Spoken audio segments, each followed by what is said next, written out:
Mello, what's the best BMW engine of all time? I'm gonna go with the S58. Lenny, what's the best BMW engine of all time?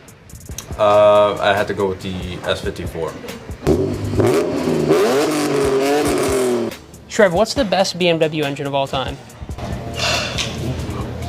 S85. V10 sound, insane. What's the best BMW engine of all time? I would probably have to say BMW's S85 V10. Brian, what's the best BMW engine of all time? That would have to be the motor in the E30 325 IS. Mel, what's the best BMW engine? The ones that go boom, bop, bop, bop.